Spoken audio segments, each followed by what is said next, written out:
Menurut saya, penerapan sistem informasi kesehatan yang ideal di fasilitas pelayanan kesehatan termasuk puskesmas, klinik, atau rumah sakit harus memenuhi beberapa kriteria utama.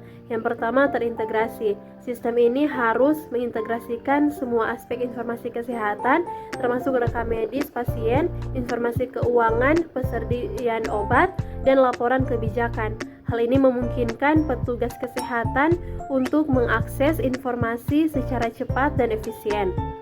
Yang kedua, keamanan dan privasi. Data pasien harus dijaga dengan ketat dan aksesnya harus dikendalikan dengan baik. Sistem ini harus mematuhi standar keamanan data kesehatan untuk melindungi informasi pribadi pasien. Yang ketiga, kemudahan. Kemudahan penggunaan, yaitu antarmuka. Sistem harus mudah digunakan oleh staf medis dan administratif. Training dan dukungan teknis harus tersedia untuk memastikan semua orang dapat menggunakannya dengan baik. Yang keempat, rekam medis elektronik atau EHR. Sistem ideal harus mencakup EHR yang menggantikan rekam medis tradisional. EHR memungkinkan pencatatan data pasien yang lebih baik, memudahkan berbagi informasi antar petugas kesehatan, dan memungkinkan analisis data yang lebih baik. Yang kelima, pelaporan dan analisis data, yaitu sistem ini harus mampu menghasilkan laporan dan menganalisis data untuk mendukung pengambilan keputusan yang lebih baik dalam perawatan pasien dan manajemen fasilitas. Yang keenam, konektivitas, yaitu sistem ini harus terhubung dengan sistem lain seperti laboratorium, diagnosis, dan layanan farmasi untuk memfasilitasi kerjasama dan pertukaran informasi yang lebih baik. Yang ketujuh, mobilitas, yaitu sistem ini harus mendukung akses melalui perangkat mobile yang memungkinkan petugas kesehatan untuk mengakses informasi saat sedang bergerak. Yang kedelapan, skalabilitas, yaitu sistem harus berkembang sejalan dengan pertumbuhan fasilitas kesehatan dan tuntutan tambahan yang mungkin timbul.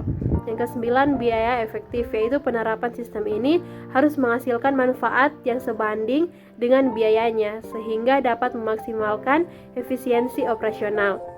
Penerapan sistem informasi kesehatan yang memenuhi kriteria ini akan membantu meningkatkan kualitas perawatan pasien, efisiensi operasional, dan pengambilan keputusan yang lebih baik di fasilitas pelayanan kesehatan.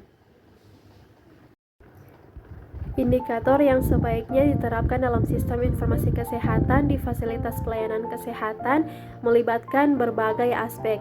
Beberapa di antaranya yaitu yang pertama, tingkat pelayanan kesehatan, yaitu memantau jumlah pasien yang dilayani, waktu tunggu, dan kepuasan pasien.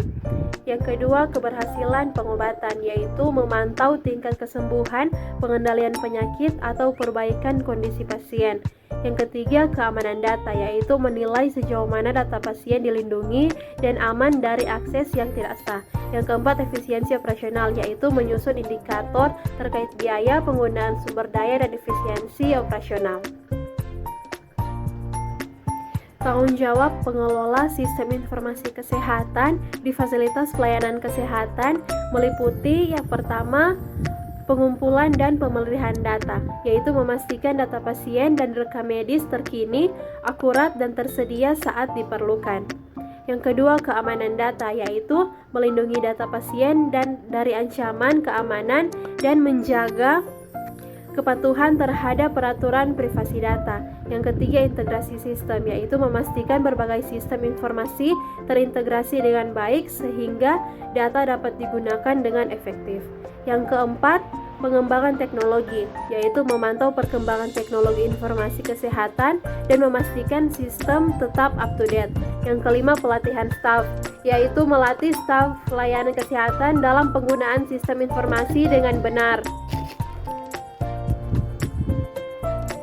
Seorang sarjana kesehatan masyarakat dapat menjadi pengelola sistem informasi kesehatan di fasilitas pelayanan kesehatan, terutama jika mereka memiliki pengalaman atau pemahaman yang kuat tentang aspek-aspek kesehatan masyarakat, pengumpulan dan analisis data, dan kebijakan kesehatan. Namun, keberhasilan dalam peran ini juga bergantung pada pemahaman teknologi informasi kesehatan dan kemampuan manajerial. Sebaliknya, seseorang dengan latar belakang kesehatan masyarakat bekerja sama dengan profesional IT kesehatan untuk mengelola sistem informasi kesehatan dengan efektif.